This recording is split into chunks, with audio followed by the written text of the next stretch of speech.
Muy buen día a todas y todos. Es un placer tenerlos hoy aquí y darles la más cordial bienvenida al webinario organizado por la Red de Centros de Información de Medicamentos de Latinoamérica y el Caribe, la red SINLAC, ¿no? Precisamente en representación del grupo coordinador de la red. El día de hoy tenemos un importante tema, ¿no? Que se va a desarrollar durante el webinario, que precisamente está enfocado a resaltar la importancia que tiene el papel del profesional farmacéutico en el cuidado integral de los pacientes, ¿no? Un tema precisamente importante que tenemos que revisar precisamente con una de las ponentes de mayor trayectoria que tenemos como parte de los miembros de la red de centros de información de medicamentos. Bien, para poder dar inicio a este webinario, voy a presentar a nuestra moderadora en primer lugar, ¿no? Quien también está aquí en la sala ya, la doctora Milania Rocha, quien es precisamente directora del Centro Nacional de Información de Medicamentos, ¿no? El CIMED, que está adscrito al Instituto de Investigaciones Farmacéuticas de la Facultad de Farmacia de la Universidad de Costa Rica, y también forma parte precisamente del grupo coordinador de la red SINLAC. Doctora Milania, le dejo el uso de la palabra para que pueda dar inicio a este webinar. Muchísimas gracias, doctora Roseli. Bienvenidos sean todos y todas a este webinario. Primero que todo, me gustaría hacer una introducción de la doctora Hall. La doctora Hall es farmacéutica, docente catedrática del Departamento de Atención Farmacéutica y Farmacia Clínica de la Facultad de Farmacia de la Universidad de Costa Rica. Es también investigadora del Instituto de Investigaciones Farmacéuticas y colaboradora del Centro Nacional de Información de Medicamentos, CIMED, como lo señaló la doctora también Roseli Robles. La doctora Hall cuenta con una maestría en economía, en énfasis de los medicamentos, y también un máster en atención farmacéutica. Actualmente se encuentra como estudiante del doctorado de Gobierno y Políticas Públicas. También tiene pues afiliaciones en entidades relacionadas con la salud. Por ejemplo, es miembro de la Cátedra María José Faust Dader de Atención Farmacéutica de la Universidad de Granada. Actualmente también es miembro de la Sociedad Internacional de Farmacovigilancia, miembro de la Sociedad Española de Farmacia Familiar y Comunitaria de España. Es socio fundadora de la fundación, en la Fundación de Pharmaceutical Care España, miembro de la Federación Internacional de Farmacia y miembro de la Asociación de Economía de la Salud de España. Cuenta con la participación de más de 130 congresos nacionales e internacionales y más de 70 participaciones activas y ponencias en estas actividades. Cuenta también con más de 20 publicaciones, tanto en revistas indexadas como en libros digitales. Y pues, como les digo, investigadora también del INIFAR. Doctora, muchas gracias por su participación en este webinario y pues casi que ya le doy el pase e indicarle pues que luego de su ponencia vamos a tener un espacio para preguntas o comentarios que tengan los participantes. Entonces, por favor, si gusta, puede empezar. Y muchas gracias. Muchísimas gracias, muy buenos días a todos y todas, muy honrada de que nos acompañen en esta actividad. Revisando la lista de asistentes encuentro personas a las que conozco y a las que les tengo mucho cariño, así que bienvenidos también a todos y vamos pues a comenzar con el tema. El tema que nos trae hoy aquí, yo creo que es un tema que tenemos que abordar, como dirían los abogados, hablando la verdad real de los hechos, porque nosotros solemos hablar de indicación farmacéutica, pero si lo decimos en palabras llanas y simples, es prescripción por parte del farmacéutico. Entonces, vamos a hablar un poquito de este papel que tiene el profesional, evidentemente de las experiencias en algunos lugares y de lo que nosotros necesitamos para poder fortalecer este papel del farmacéutico en la indicación farmacéutica, ¿no? La primera cosa que les quiero recordar, sé que todos aquí somos farmacéuticos y que esto no es una clase de grado, pero yo siempre trato de partir de una línea base, es que los pacientes nos ven a los farmacéuticos y a la farmacia como un establecimiento de salud en atención primaria.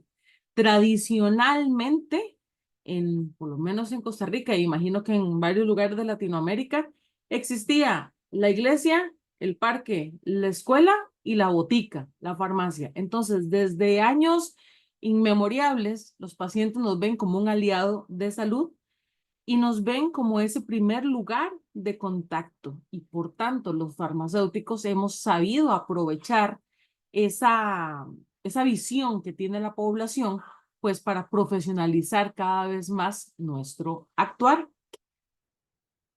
Cada país tiene una definición diferente de medicamento. En Costa Rica, la Ley General de Salud dice que un medicamento es para efectos legales y reglamentarios una sustancia o productos naturales, sintéticos o semisintéticos que se utilizan para el diagnóstico, prevención, tratamiento y alivio de las enfermedades.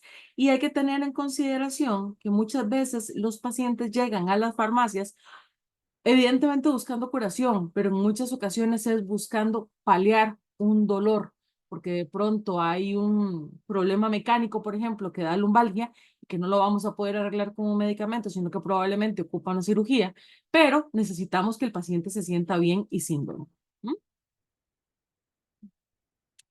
Y entonces volvemos a lo mismo. Todos tenemos claro lo que somos, lo que es un farmacéutico, pero yo les quiero enseñar, por ejemplo, lo que dice la ley nuestra.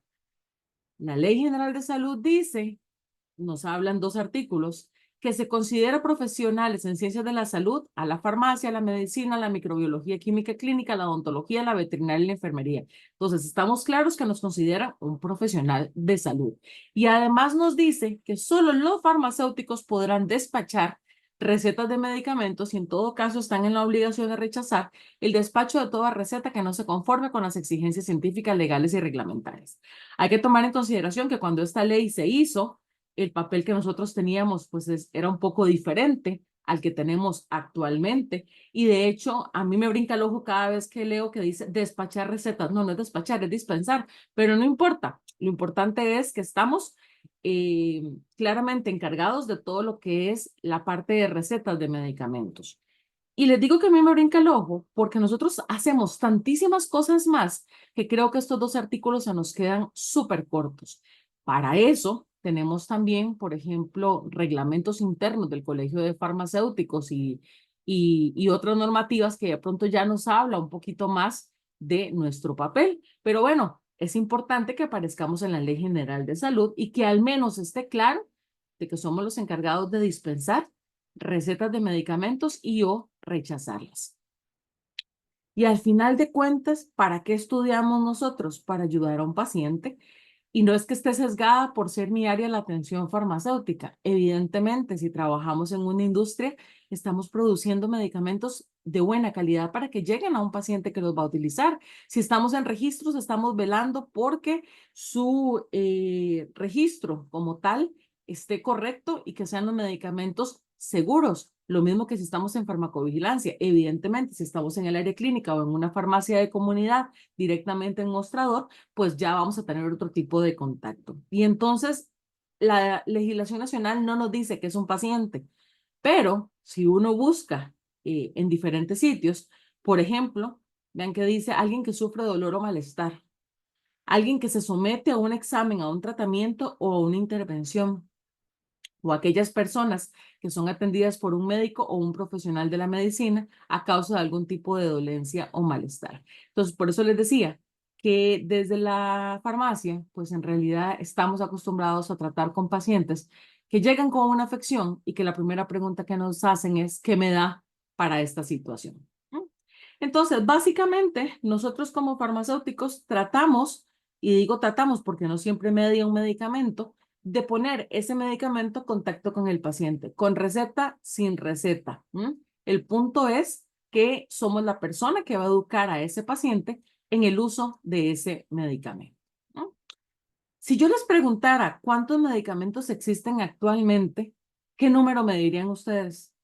Alguien que quiera que quiera aventurar y decirme, uy, perdón, se dejó de compartir. ¿Cuántos medicamentos creen ustedes que existen?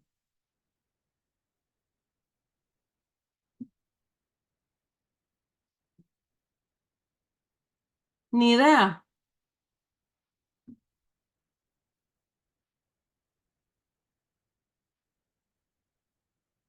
Miles. No, claro, miles, pero ¿cuántos miles? A ver, por ejemplo, en el mercado costarricense existen aproximadamente 8.000 productos comerciales en las farmacias de comunidad. Evidentemente no son 8.000 principios activos, son 8.000 productos y para un farmacéutico es imposible conocerlos todos. Pero bueno, benditos a Dios tenemos las fuentes de información y los centros de información de medicamentos para que nos ayuden en esta titánica tarea. Además de las farmacias, ¿a dónde más se pueden comprar medicamentos? Me encantaría que me contaran los colegas de diferentes latitudes. Por ejemplo, en Costa Rica, están en las farmacias, están en supermercados, pañaleras, pulperías, o sea, súper pequeñitos, etcétera. Usted puede encontrar medicamentos en cualquier lugar, los que son de libre venta, obviamente, ¿verdad? Pero en algunos países solamente se consiguen en las farmacias. Y evidentemente eso es algo que es una lucha que yo creo que ya, pues no es que la tenemos perdida, pero hay muchísimos intereses comerciales, pero los medicamentos deberían estar donde les corresponde, con el farmacéutico. ¿Y el farmacéutico dónde está? En las farmacias. No está en el supermercado, no está en una pañalera, no está en una pulpería. ¿Y por qué deberían estar donde estamos nosotros? Porque nosotros somos los que vamos a dar consejo.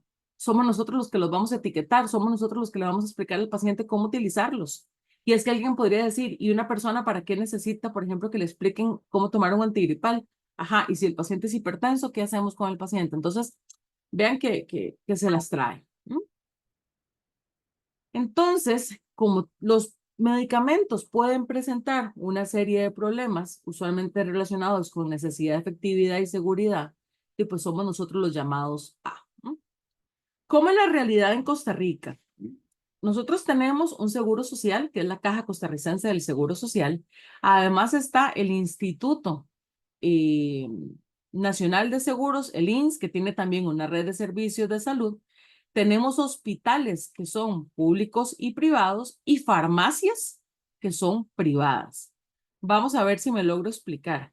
Resulta que, al contrario que otros países donde las farmacias de comunidad se encargan de dispensar lo que viene también de la seguridad social, en Costa Rica las farmacias privadas se encargan de dispensar medicamentos del mercado privado. Es decir, aquellos medicamentos que son de la seguridad social lo dispensan la farmacia de la seguridad social o la farmacia del INS. Entonces, los colegas que trabajan, por ejemplo, en las instituciones que estas dos que les estoy mencionando, no pueden indicar medicamentos, aunque sean OTC. ¿Por qué? Porque todo, absolutamente todo pasa por una receta médica. En el caso de las farmacias de comunidad, pues las farmacias de comunidad privadas viven de la recomendación farmacéutica y evidentemente también de la prescripción de medicamentos por parte del profesional autorizado, que en nuestro país son médicos, enfermeras obstetras y veterinarios.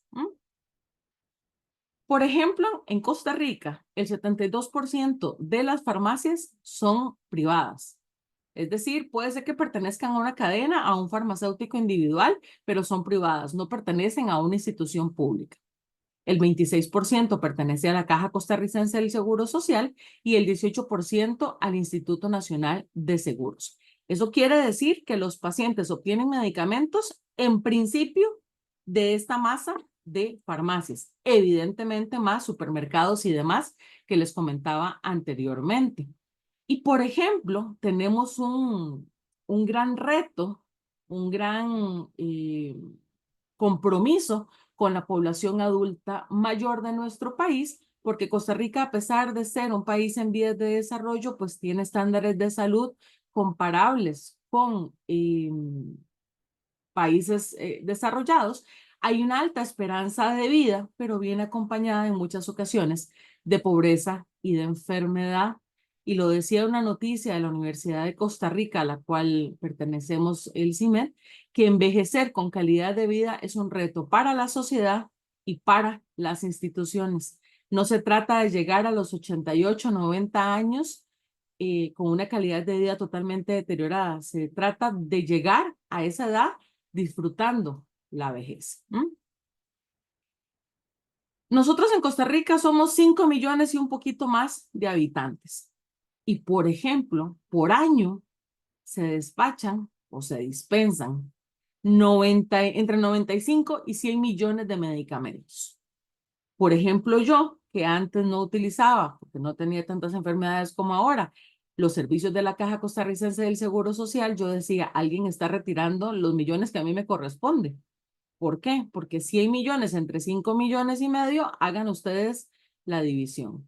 Bueno, más de 100 millones de medicamentos en las farmacias de la Caja Costarricense del Seguro Social. A eso súmele el INSS y la parte privada.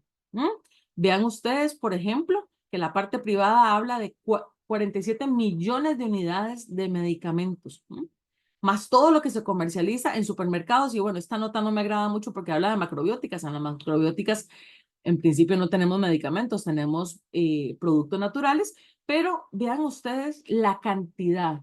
Decía una colega, la doctora Lorena Quiroz Luque, que en Costa Rica no tenemos falta de acceso, al contrario, tenemos exceso de acceso al uso de medicamentos.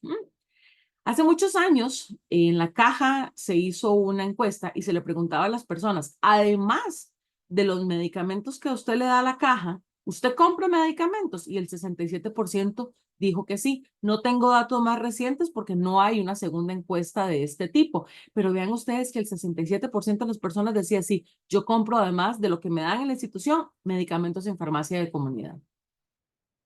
Y si ustedes se dan cuenta, eso es una publicación del año pasado con datos de hace unos años para atrás, en Costa Rica existían aproximadamente 1.135 farmacias, es decir, al menos hay 1.135 farmacéuticos que son la cara de la profesión, que reciben a los pacientes y que se encargan de atender todas sus dudas. ¿Por qué? Porque el farmacéutico que está en institución pública no necesariamente está en el mostrador, está adentro en la revisión de recetas y en las otras tareas que tiene que efectuar. El que está en farmacia de comunidad usualmente está en mostrador atendiendo a los pacientes.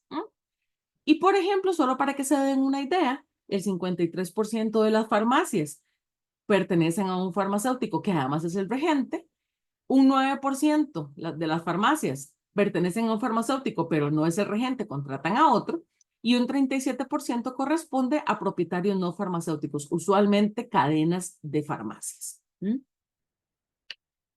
¿Y para qué les cuento todo esto? Para aterrizar propiamente en el servicio de consulta, que evidentemente forma parte de las actividades de atención farmacéutica. Quienes me conocen y me han visto en diferentes foros saben que esta es una de mis figuras predilectas. ¿Por qué?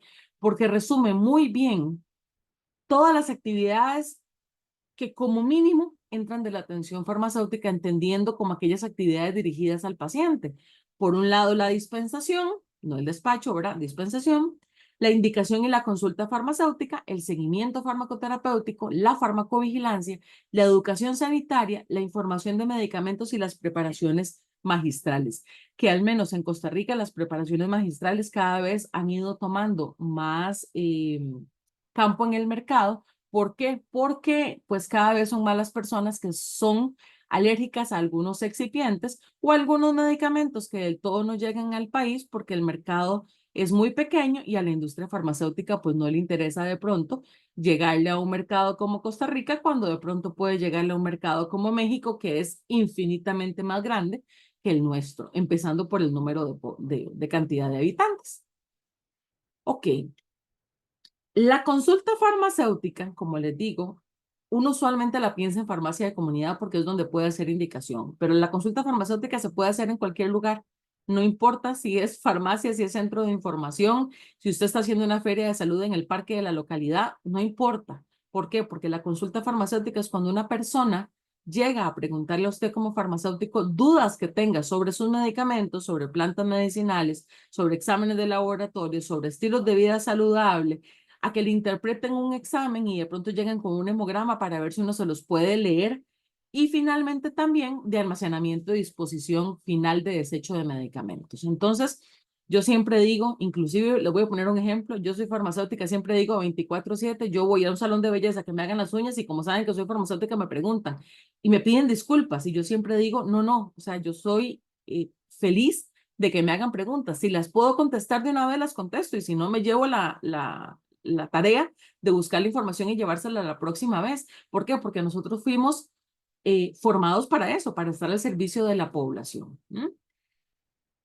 Pero si ya entramos un poco más detallado en lo que ahora se le llama servicios profesionales farmacéuticos, vemos que tenemos dentro de esos servicios todos los servicios de atención orientados al uso racional, entre ellos la indicación farmacéutica, que es una forma de consulta, y bueno, todas las demás que veíamos en la figura anterior, dispensación, adherencia, revisión de botiquines, preparaciones magistrales, entre otras. Evidentemente no puedo dejar de lado el seguimiento y los otros que además nos pueden servir con la parte de salud comunitaria, como por ejemplo el cribado, la determinación de parámetros clínicos, educación sanitaria, entre otras.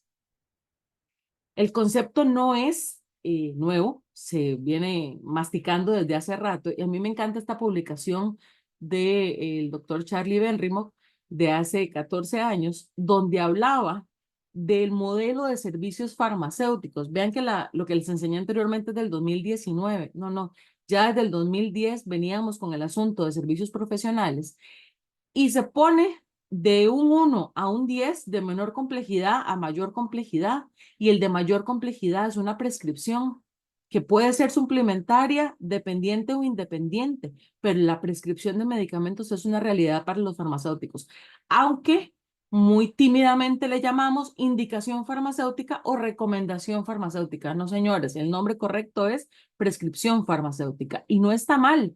Lo que pasa es que evidentemente el nombre prescripción genera roce pues con otros profesionales del área de salud. Y vean ustedes que a pesar de que me encanta este cuadro de Benrimo, aparece en primer lugar que la tarea más sencilla es dar información de medicamentos. Sencilla nada, si damos información evaluada, contrastada, imparcial y oportuna, no es sencillo. Requiere expertise, requiere fuentes de información y requiere evidentemente el know-how de cómo transmitir esa información.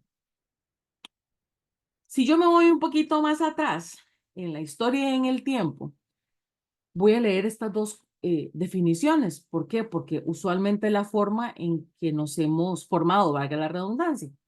La consulta farmacéutica entendida como el acto profesional en el que el farmacéutico es requerido por un paciente u otro agente de salud para resolver cualquier cuestión relacionada con sus conocimientos sanitarios. Y una parte de la consulta farmacéutica puede derivar en indicación, es decir, en la indicación de un medicamento. Y entonces la indicación farmacéutica es el acto profesional por el que el farmacéutico se responsabiliza de la selección de un medicamento que no necesita receta médica con el objetivo de aliviar o resolver un problema de salud, usualmente un problema de salud llamado menor, a instancias del paciente o su derivación al médico cuando dicho problema necesite de su actuación. Y aquí quiero resaltar cosas. Primero, que en principio es un problema de salud menor, que no siempre es así, y que es la indicación de un medicamento que no necesita receta médica.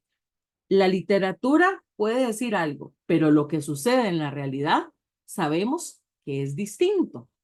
¿Por qué? Porque un síntoma menor usualmente es autolimitante en sí mismo, de curación espontánea y de menos de 7 días de evolución. Entonces, por ejemplo, si yo tengo una lumbalgia de 3 semanas y voy a la farmacia, en principio no me deberían mandar nada, según la definición. Pero ¿qué sucede en la vida real? Que me van a recomendar un medicamento para ese dolor. Si ya los analgésicos no están funcionando, probablemente me van a mandar un relajante muscular o inclusive un medicamento de tipo opioide como el tramal. Y un medicamento de indicación farmacéutica es aquel que está autorizado para dispensarse sin receta médica, que se destina para el alivio de un síntoma menor. Entonces, vean lo que les digo. Una cosa es, y esto sucede no solamente en farmacia, sucede pues en diferentes aspectos de la vida. Lo que dice la normativa es una, lo que dice la literatura es una, y lo que sucede en la realidad es otra. ¿Por qué? Uy, perdón, vamos a ver. Se me corrió la pantalla, no sé. Ahí estamos. ¿Se ve bien ya? Sí. Ok. Muchas gracias. En principio, cuando la persona llega a la farmacia viendo este algoritmo, se hace una entrevista y se pregunta, ¿es un problema de salud menor? Si la respuesta es no, vamos para el médico de atención primaria. Doctor Cabrera, dígame, ¿en qué le puedo servir?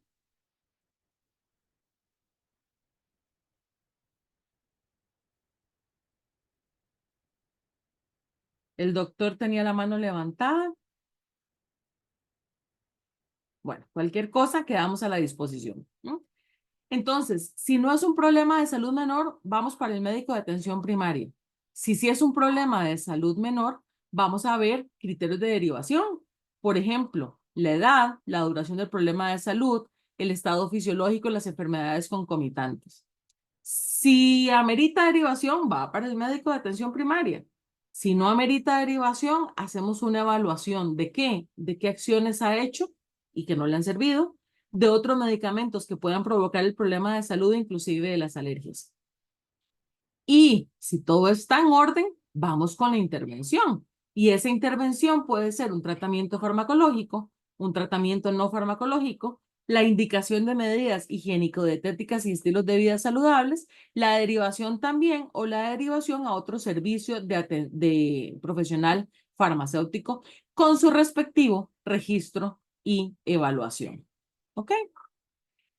Y aquí entra una parte muy importante y es la parte de que, a ver, cada uno de los farmacéuticos que hemos trabajado en farmacias de comunidad, vamos teniendo nuestro protocolo imaginario. Y entonces, cuando una persona llega con dolor, ya sabemos qué le vamos a mandar, haciendo ciertas preguntas. Y ya sabemos lo que no le vamos a mandar, porque eso definitivamente es de prescripción médica. Pero si tenemos un protocolo estandarizado que nos ayuda a guiar esa actuación, sería formidable, porque entonces no va a depender del farmacéutico que me atienda, sino que en todas las farmacias me van a recomendar más o menos lo mismo. Y eso lo que hace es estandarizar nuestra actuación como profesional. Unos de los protocolos que existen son, por ejemplo, estos que se encuentran en versión digital, inclusive hay segunda edición, pero la segunda edición creo que no está en versión digital, que son los protocolos de indicación farmacéutica del programa INDADE. En este caso en particular, yo les tomo un ejemplo de la información que aparece en las 4 o 5 páginas del protocolo de una patología que es considerada menor, dolor de espalda. Y entonces nos dice qué es el dolor, dónde se suele localizar, cuáles suelen ser las causas de ese dolor. A mí en este caso, por ejemplo, me interesa mucho la parte de lumbalgia para que nos diga por lo menos por dónde anda el asunto y a ver qué recomendaciones le puedo dar al paciente. Nos dice, perdón, cuáles son algunos de los criterios para derivar al médico, porque no todo lo tengo que resolver en una farmacia, eso es evidente, como por ejemplo que si ha habido un traumatismo violento, si el dolor es intenso y no mejora en las primeras 2 o 3 semanas, o si el dolor despierta al paciente por la noche y no mejora por reposo, ¿no?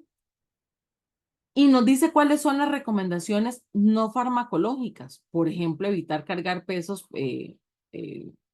pesados, dar calor local y qué sé yo. Esas son cosas que me pueden servir y alguien podría pensar pero es que es obvio, estas recomendaciones son obvias, sí, pero si el farmacéutico no tiene experiencia en farmacia de comunidad, pues está genial que tengas todo a la mano para no empezar a inventar el agua tibia. Nos dice cuáles son las medidas preventivas. Bueno, si utilicemos una silla ergonómica, hagamos estiramientos, tengamos pausas activas. Ojalá que el colchón sea firme, que no sea ni muy duro ni muy blando, porque si se acuesta en una piedra, pues tampoco le va a servir. Y finalmente nos dice cuáles son las medidas farmacológicas. Y por ejemplo, en este caso puntual se habla de acetaminofén y ibuprofeno. ¿Por qué? Porque son medicamentos de libre venta. Pero ustedes se imaginan lo que es uno llegar a la farmacia con un dolor que no cede de ninguna manera y que el farmacéutico le mande a uno lo mismo que puedo comprar yo en el supermercado. No estoy desmereciendo la capacidad analgésica y antiinflamatoria del acetaminofén y el ibuprofeno. Lo que pasa es que es muy probable que el paciente ya haya probado con esto. Y los protocolos, como tienen que basarse sí o sí en los medicamentos de libre venta, no pueden ir más allá.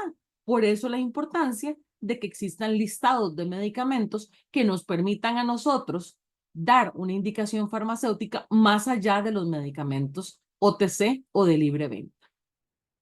CEFAC, por ejemplo, la Sociedad Española de Farmacia Clínica Familiar y Comunitaria, tiene protocolos disponibles para quien está afiliado y son geniales. ¿Por qué? Porque, por ejemplo, en este caso yo tomé de ejemplo el de síndrome de intestino irritable y vean todo el índice. Por supuesto, son más páginas, pero no importa porque usted se va haciendo experto en la patología en general.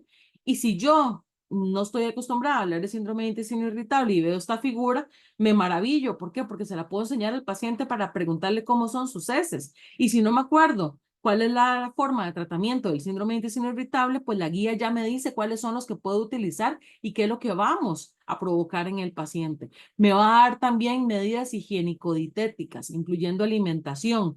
Y me dice, por ejemplo, cuáles son los criterios de derivación.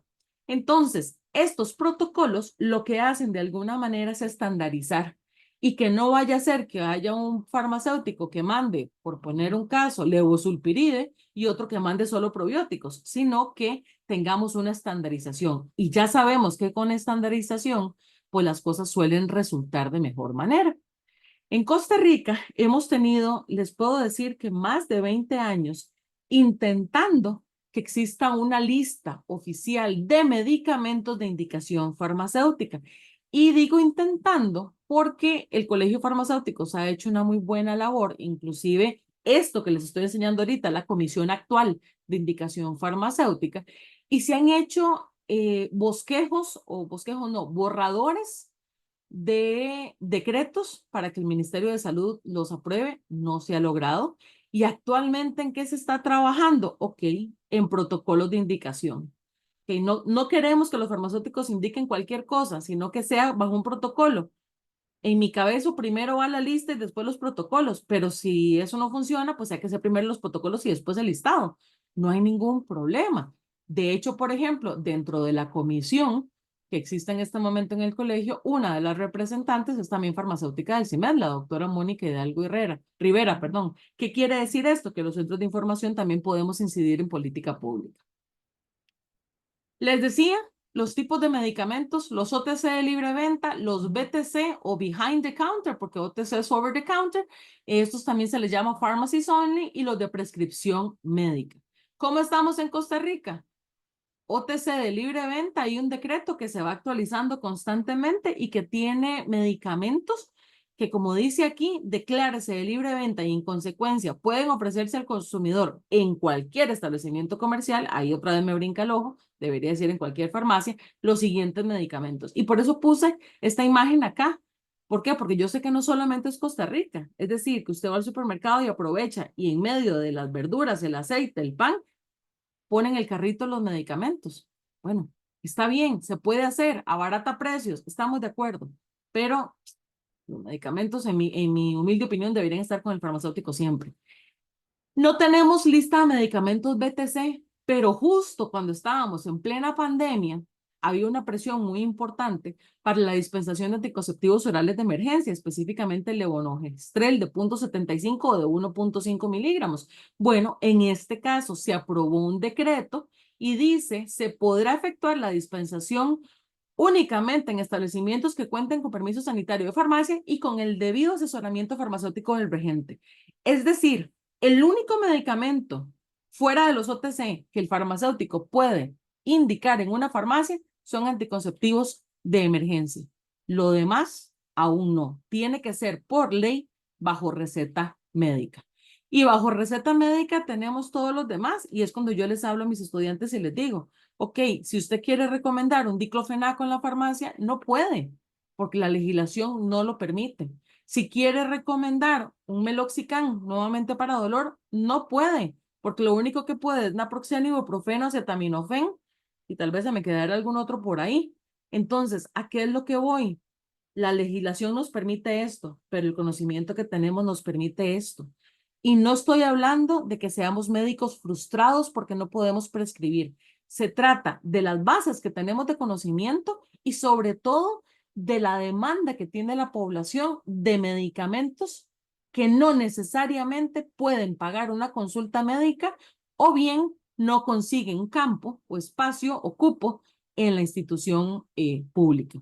Entonces, repito, la ley nos permite esto, el conocimiento nos permite esto. Y no crean ustedes, por lo que van a ver a continuación, que yo soy médica frustrada, enamorada de la profesión que estudié, pero sí creo que podemos dar más de lo que podemos, de lo que la ley nos permite. Otro de mis compañeros del CIMED, el doctor Alfonso Pereira, en su tesis de maestría de atención, desarrolló algunos estudios que tienen que ver con la indicación farmacéutica y los servicios profesionales en el país. Y, por ejemplo, el 77% de las farmacias consultadas hablan de que dan consulta y un 20% indicación farmacéutica. Probablemente estos son porcentajes muy bajos para lo que uno cree que pasa en la realidad, pero bueno, eso es un estudio que así lo demuestra. Por ejemplo, en este mismo estudio que se hizo, se le preguntó a los farmacéuticos por qué llega la gente a preguntar para que le den medicamentos. Y vean ustedes que lo que más salió fueron enfermedades del sistema respiratorio, seguido de enfermedades del sistema digestivo y enfermedades de sistema osteomuscular y tejido conectivo. Es decir, la gente realmente llega a la farmacia porque necesita nuestra ayuda, no porque el medicamento salga barato o porque el farmacéutico es muy guapo o muy linda la farmacéutica. ¿Y cuáles son los medicamentos que más se recomendaron? Vean ustedes, recomendados, repito, la palabra correcta es prescritos, pero está bien. Pongamos recomendados para no generar fricciones. Los del sistema musculoesquelético, categoría ATC-M, seguido de categoría ATCR, sistema respiratorio, y categoría A, aparato digestivo y metabolismo. Pero vean ustedes que aquí también figuran otros, dermatológico, sistema nervioso central, hormonas excluidas, hormonas sexuales e insulinas, entre otras. ¿Ok? Y preparando esta charla, me puse a buscar cómo estaba la situación en otros lugares, porque ya conocía de algunos países donde estaba la indicación farmacéutica muy bien fundamentada. Y, por ejemplo, Australia es uno de los países que vuela. ¿Por qué? Porque existe la lista de medicamentos Pharmacies Only. No los vamos a leer todos porque no terminaríamos, pero vean ustedes que tenemos medicamentos, por ejemplo, para el acné, como por ejemplo el adapaleno, que tenemos también, por ejemplo, productos para náuseas y vómitos como la buclicina, o tenemos, por ejemplo, bromofeniramina, que bueno, también en algunos casos, dependiendo de la concentración, es de libre venta. Cannabidiol, inclusive, Celecoxib, por mencionar algunos para dolor. Tratamiento para onicomicosis. Tratamiento, por ejemplo, como cimetidina, también para problemas de gastritis, reflujo gastroesofágico y demás. Medicamentos más fuertes para dolor, sigo insistiendo con el diclofenaco. ¿Qué cosa? No me están pagando por hacerle propaganda a los AINES. Lo que pasa es que ahorita ando haciendo investigación de dolores, entonces tengo esos medicamentos a flor de piel. Difenidramina, por poner un caso, dihidrocodeína, doxilamina, fluconazol para problemas de vaginitis, de candidiasis vaginal, glucagón para personas con problemas de diabetes y demás, iosina para problemas de síndrome de intestino irritable, entre otras. El ibuprofeno para dosis más altas de lo que se establece como libre venta. O, por ejemplo, medicamentos como el lansoprazol para reflujo gastroesofágico. Vuelvo a hacer la aclaración, en Costa Rica se venden sin receta.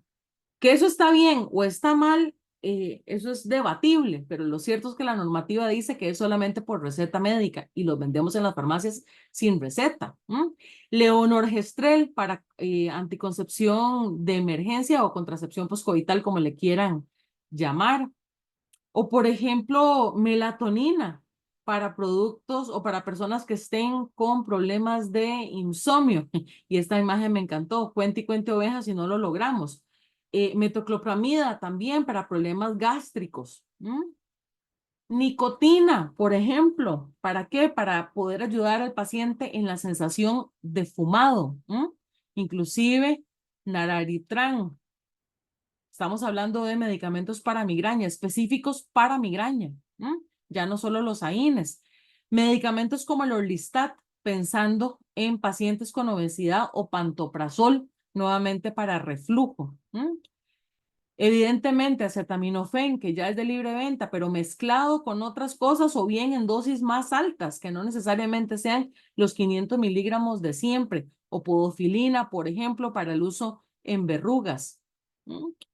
Medicamentos también para migraña como el rizatriptán, que pues tienen una indicación particular. Salbutamol para problemas de asma, o sumatriptán también para migraña, por mencionar algunos ejemplos.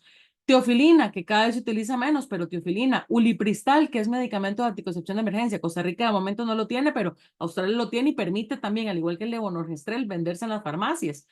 Entonces, si ustedes ven, la cosa es importante. Me voy a otra latitud. United Kingdom, Reino Unido. Sí, las farmacias pueden, a través de un farmacéutico, indicar medicamentos y, por ejemplo, en los últimos años se ha visto un aumento importantísimo, por ejemplo, en Inglaterra, Escocia y Gales, por ejemplo.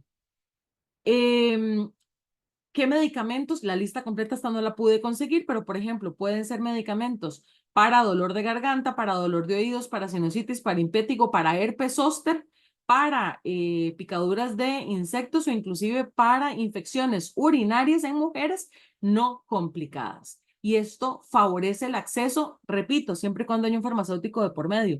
Y vean ustedes, por ejemplo, esto otro. Este es en Canadá. En Canadá, pues depende de la provincia a donde estemos, así va a ser la cosa. Pero, por ejemplo, todo lo que está con un check celeste es donde los farmacéuticos pueden indicar.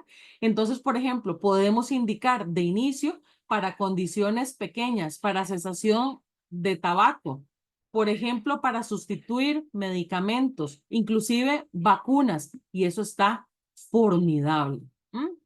En Estados Unidos me encontré esta publicación de este año que me parece lindísima y la publicación se llama Dejen que los farmacéuticos prescriban y la justificación que hacen es que hay escasez de médicos de atención primaria y que los farmacéuticos podríamos solventar. A ver, no solamente es porque haya escasez, es porque el farmacéutico está formado para y el paciente lo requiere, pero si esa es la justificación, pues no importa, lo importante es que se haga.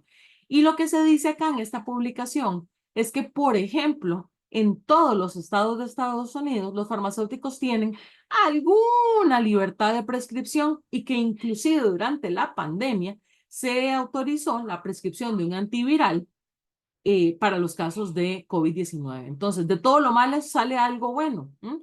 Por ejemplo, este es un mapa que me encantó. En Estados Unidos, ¿cómo está distribuido el acceso a los pacientes a través del farmacéutico de anticonceptivos hormonales, no de emergencia, anticonceptivos hormonales? Entonces, los que están en oscuro, más oscuro pueden. Los que están en moradito pueden, pero con cierta restricción. Los que están en gris no. Entonces, bueno, pareciera que hay diferentes tipos de pacientes, aquellos que tienen acceso a los farmacéuticos para este tipo de servicios y otros no, cuando en realidad todos deberían tener acceso a lo mismo, pero bueno, Estados Unidos con su legislación y se les respeta. Este me pareció formidable, que los farmacéuticos podamos hacer indicación de medicamentos de profilaxis del HIV, tanto preexposición como posexposición. Vean ustedes nuevamente que son más o menos los mismos estados los que permiten que el farmacéutico pueda hacerlo sin ninguna restricción, otros cuantos con restricción y otros que definitivamente no. O por ejemplo, esto otro que aparece según por estado, qué podemos y qué no podemos. Entonces, por ejemplo, California tiene más opciones que quien vive en Nuevo México, por ejemplo. Pero bueno, es una forma. Idaho tiene muchísimas más opciones para el farmacéutico, diferente a Nueva York. Repito, aquí no estoy juzgando a los estados ni al país, les estoy contando la experiencia de estos lugares. O por ejemplo, De pronto, en Carolina del Norte, podemos hacer seguimiento farmacoterapéutico e incluyendo sustancias controladas bajo un protocolo. ¿Ven la importancia de los protocolos? ¿Y quién es el mejor llamado a hacer protocolos? No solamente los farmacéuticos que están en farmacia de comunidad, sino los centros de información de medicamentos. En los últimos minutos que me queda, voy a tratar de exponerles la realidad de otros lugares y ir cerrando para no quitarles mucho tiempo. Por ejemplo, en Nueva Zelanda, igual existe un listado de Pharmacies Only Medicines y está claro que es para ayudar al paciente y que puede ser que nos ayuden en enfermedades como hemorroides, aftas, náuseas asociadas con migraña, por ejemplo, verrugas y algún tipo de problema dermatológico, incluyendo, ¿cómo se llama esto? Prurito, rash o infecciones por micosis. Y hay momentos y hay lugares donde se ha permitido, por ejemplo, que se prescriba por parte de los farmacéuticos porque hay una situación de emergencia. Por eso les digo que de todo lo malo sale algo bueno. Por ejemplo, cuando el huracán Katrina en Estados Unidos, esta es una publicación del 2009, decía que los farmacéuticos estaban con muchas peticiones de los pacientes para refill, es decir, para que les dieran el tratamiento de continuación. Y evidentemente, de los médicos estaban en otra cosa, estaban atendiendo la emergencia que se llevaba esto en el caso de Alabama. Bueno, resulta que se le permitió a los farmacéuticos hacer muchas cosas, pero para lo que nos traen esta charla, escribir recetas médicas bajo un convenio colaborativo para medicamentos que se utilizan para tratar enfermedades crónicas con un máximo de 30 días de tratamiento. Ustedes se imaginan la salvada, por ejemplo, para un paciente con depresión, no tener que luchar por un espacio en consulta, porque probablemente están tratando enfermedades emergentes con la tragedia del Katrina y que el farmacéutico le pueda dar la prescripción, porque si me quedo sin el tratamiento antidepresivo, agrego un problema más al sistema de salud. Eso está formidable. O por ejemplo, en el caso de Australia, que yo sé que camino van adelantísimo con BTC, pero cuando se dieron estos incendios forestales enormes, que no sé si lo recuerdan, hace unos cuantos años, y que creo que esta foto de un rescatista con un koala generó muchísima sensibilidad en todo el mundo. Bueno, resulta que los farmacéuticos estaban trabajando también horas extras porque había muchas personas con problemas respiratorios y se permitió inclusive la prescripción de emergencia, donde en casos que el farmacéutico no pudiese contactar al médico tratante, lo que se hace es que se habilita al farmacéutico para prescripción de algunos medicamentos. Por ejemplo, prednisolona vía oral en solución o suspensión para niños asmáticos o, por ejemplo, insulina en personas que ya tengan historial de utilizar insulina previamente. Por eso les digo que de todo lo malo sale algo bueno. Y entonces, ¿con qué quiero ir cerrando? Con lo que yo creo, a mi criterio profesional y según lo que yo creo que se recibe en las carreras de farmacia, por lo menos en Costa Rica, ¿qué creo yo que podría estar en una lista BTC? Más o menos y adaptado a cada país. Repito, no soy farmacéutica, médico frustrado.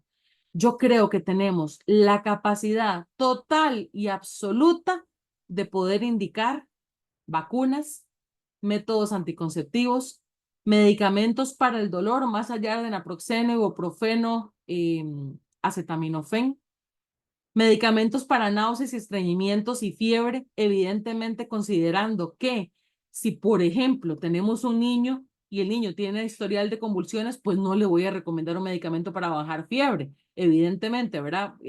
Con el sentido común, que es el menos común de los sentidos, pero que es importante recordarlo. Para tos, para resfrío, para problemas de insomnio, para problemas vaginales, siempre y cuando no requieran de pronto la declaración obligatoria de una enfermedad. Me explico, si es sífilis, gonorrea, además ocupa tratamiento intramuscular que probablemente se va a necesitar administrar en un hospital. Para migraña, para reflujo, gastritis en general, para estreñimiento, para hemorroides, para prurito, rash generalizado, para, ¿cómo se llama esto? Para varices, para pañalitis, inclusive para herpes zóster, por lo menos la parte antiviral. Si bien es cierto, de pronto el medicamento para dolor tipo pregabalina, gabapentina debería ser prescrito por un médico. Para problemas de conjuntivitis, para otitis, para aftas, que no necesariamente van a remitir solamente poniendo manzanilla, que es lo que usualmente se utiliza. Para problemas de síndrome de intestino irritable, para infecciones urinarias no complicadas y evidentemente para profilaxis, preexposición del HIV. ¿Qué necesitamos para hacer esto y por qué yo estoy tan convencida de que los farmacéuticos podemos hacer más de lo que la ley nos autoriza? Necesitamos, evidentemente, formación en fisiopatología y tratamiento. O sea, si no, sería, como le llamamos nosotros en Costa Rica popularmente, un bateo, una adivinanza, una bola de cristal, y no se trata de eso. Necesitamos tener también valores éticos y morales, habilidades en comunicación y empatía, manejo de fuentes de información y responsabilidad. Lo que pasa es que todo esto es común a todas las actividades de atención farmacéutica. Repito, no tengo por qué saber todo de todo, pero puedo saber dónde buscar. Y ese es el chiste. Vean ustedes que la vida nos pone a cada rato a los profesionales de salud un reto que hace muchos años, tal vez unos 10 años, entonces empezamos a estudiar la gripe aviar. Y ahí fue cuando se empezó a escuchar los primeros casos de antivirales que podían. Después se nos vino el COVID-19 y entonces vaya, lea y todo y aprenda de los tamivir y de todos los demás. En Costa Rica desde este año hemos tenido casos de gusano barrenedor, que es por esta especie, y entonces aprenda del gusano barrenedor para sacar dudas de los pacientes y aprender a que distingan entre esto o, por ejemplo, algo que se le llama aquí un torsal o un papalomoyo, que son otras enfermedades. Y de pronto, cuando todo el mundo estaba en calma, ¡plá! Viene además un brote de Mpox, llamada anteriormente, creo que se llamaba monkeypox, eh, y que se declara una alerta sanitaria internacional. Es que no nos dan tregua. Entonces, tenemos que estar constantemente actualizándonos, no solamente para dar información de medicamentos a los pacientes, sino también para que si el caso lo amerita, podamos indicar medicamentos. Y por eso, repito, no nos estoy haciendo el autobombo, pero sí, ensalcemos a los centros de información. Es un aliado enorme de cualquier labor profesional. Puede ser que ayudemos, por ejemplo, capacitando profesionales, desarrollando guías de actualización, ¿por qué no colaborando en los protocolos de indicación, haciendo investigación o inclusive ayudando con monografías o dando insumos?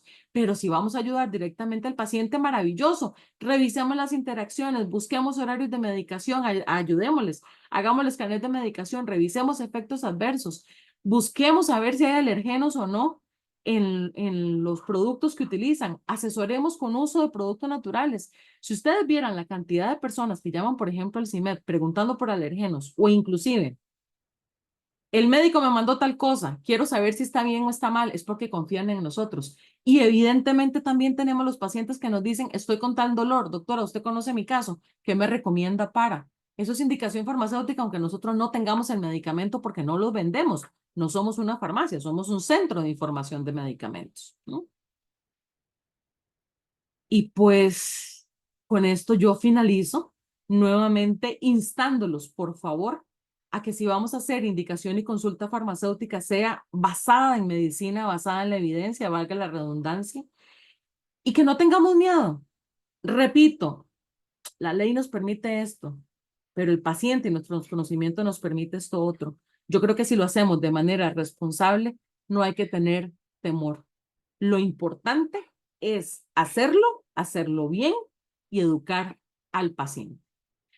Cualquier duda que tengan, cualquier comentario, aquí tenemos los teléfonos de contacto, el correo, el WhatsApp y redes sociales del CIMED para contactarnos, casi que inclusive hasta mandando pues, paloma mensajera, lo pueden hacer sin ningún problema, que nosotros con todo gusto estamos para servirles.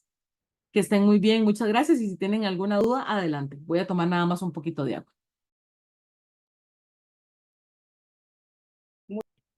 Doctora Hall, muchísimas gracias por su participación y por esta charla, este webinario. Le agradecemos de parte de la red de Centros de Información de Medicamentos, Red CIMLAC. A los participantes les agradecemos su participación. Les agradeceríamos también que nos puedan ayudar a llenar la encuesta que está en el chat para siempre buscar pues, la mejora en las actividades de la red SINLAC. Voy a dejar entonces a la doctora Rosely Robles para que cierre esta actividad. Bien, muchísimas gracias. Antes de terminar con el webinario, permítanme, en representación de la Red de Centros de Información de Latinoamérica y el Caribe, hacer llegar nuestro más sincero agradecimiento a nuestra distinguida ponente, doctora Victoria Hall Ramírez. Muchas gracias por compartir su valioso conocimiento y amplia experiencia sobre un tema tan importante que nos compete a los farmacéuticos, ¿no? En cómo el profesional farmacéutico puede apoyar a la población precisamente con la indicación de medicamentos. Y siempre, claro, yendo en la dirección de poder proporcionar una atención segura y efectiva, ¿no?, hacia los pacientes, ¿no? Y como usted ya nos ha mencionado, necesitamos una capacitación no solamente en el manejo del medicamento, sino también en la fisiopatología de las enfermedades, ¿no?, para, digamos, de atención primaria, en donde podemos precisamente como farmacéuticos poder aportar y apoyar a la población. También un Todo gusto, agradecimiento. muchas gracias. Sí, también un agradecimiento a la doctora Milania Rocha por su moderación del webinario. Y finalmente también gracias a todos los participantes por su interés en este tema, ¿no?, y por su participación activa y las preguntas que han hecho, que precisamente ha facilitado esta interacción con nuestra ponente. Esperamos que hayan encontrado una sesión muy útil y que lleven consigo nuevas ideas y aprendizajes, ¿no?, en un tema tan importante como el que hemos revisado el día de hoy. Y también los invitamos a seguirnos precisamente a través de las redes sociales de la red SINLAC, ¿no?, que están ahorita mostrándose en la diapositiva, para mantenerse al tanto de las actividades que venimos desarrollando como parte del trabajo de la red de centros de información de medicamentos de Latinoamérica y el Caribe. Muchas gracias nuevamente a todos y hasta el próximo webinario. Que tengan un excelente día. Buen día, un Hasta abrazo y saludos pronto. para todos. Gracias, doctora Victoria. Gracias, doctora Milania.